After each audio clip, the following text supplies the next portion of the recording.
Suatu hari ketika saya sedang menikmati suasana sebuah kedai kopi di kota Banda Aceh, seorang teman yang suka sepak bola tapi kurang paham dengan aspek-aspek teknis sepak bola datang dan bertanya, "Lo, ke depan kita pakai skema apa?" Kujawab 352 dengan cepat. Dengan nada terkejut, dia mengatakan, "Loh, kok 352? Aku balik bertanya, "Iwan tahu nggak AK-47? Dia jawab tahu. 352 adalah AK-47-nya sepak bola. Assalamualaikum warahmatullahi wabarakatuh. Keterkejutan teman saya ini diakibatkan dari berita-berita yang beredar bahwa timnas Indonesia akan memainkan sepak bola gaya total football ataupun positioning football di bawah kepelatihan Clifford.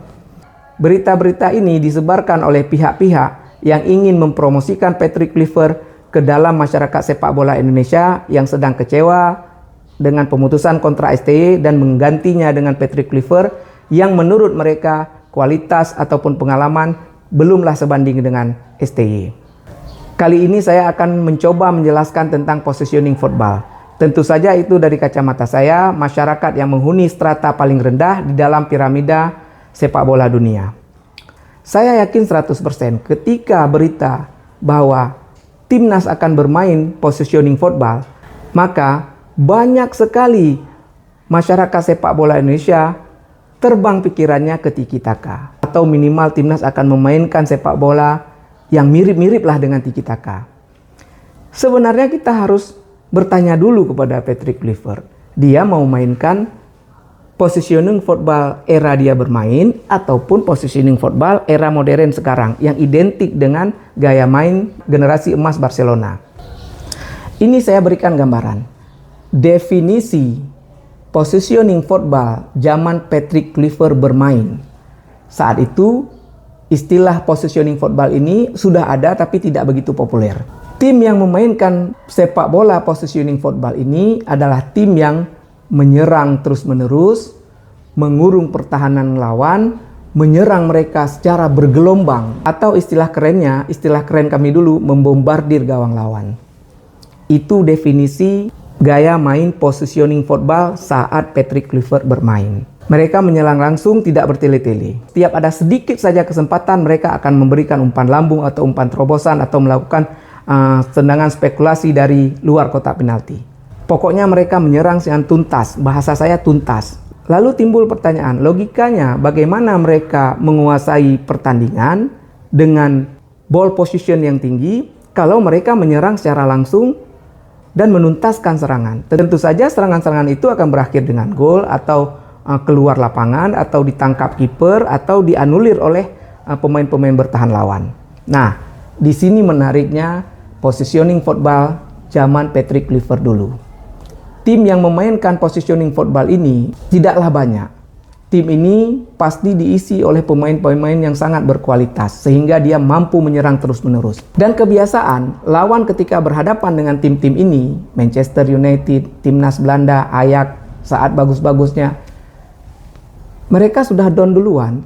Ketika tim-tim ini menyerang, mereka langsung menumpuk pemain ke belakang. Istilah sekarang parkir bus lah. Ketika serangan datang, secara naluriah, pemain-pemain ini akan membuang bola, menjauhkan bola dari lini pertahanan mereka.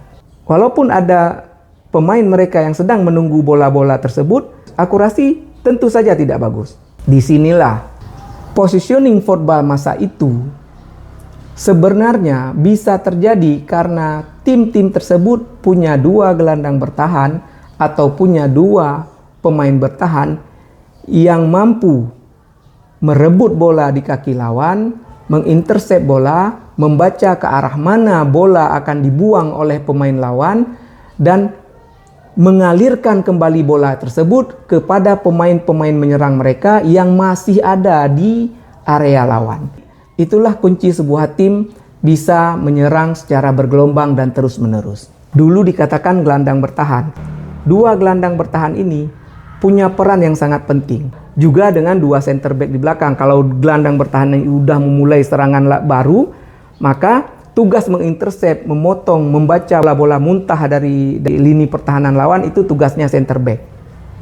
Jadi dua center back, dua gelandang bertahan, dan dua full back atau katanya dulu wing back Ini betul-betul pemain yang cerdas, pemain yang mampu membaca pertandingan. Mereka lah yang menjadi dasar sebuah tim bisa menyerang terus-menerus. Nah, Patrick Kluivert gampang kalau dia katakan dia mau bermain positioning football. Karena sewaktu dia bermain, dia didukung oleh Bergkamp, Overmars, Davies, Seedorf, Bogarde, Reziger, dan Frank de Boer. Mereka ini benar-benar pemain yang tangguh, kuat, gigih, dan sangat-sangat cerdas dalam membaca arahnya permainan. Kalau di Manchester United, Roy Keane dan Paul Scholes, itu dia yang dikatakan positioning football masa Kluivert bermain. Dengan situasi keadaan saat itu yang sepak bola adalah kesenangan, resiko, dan perjuangan.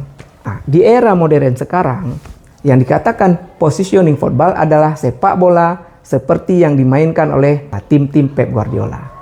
Idenya dari sepak bola Pep Guardiola atau tiki taka adalah menguasai bola sebanyak-banyaknya selama pertandingan.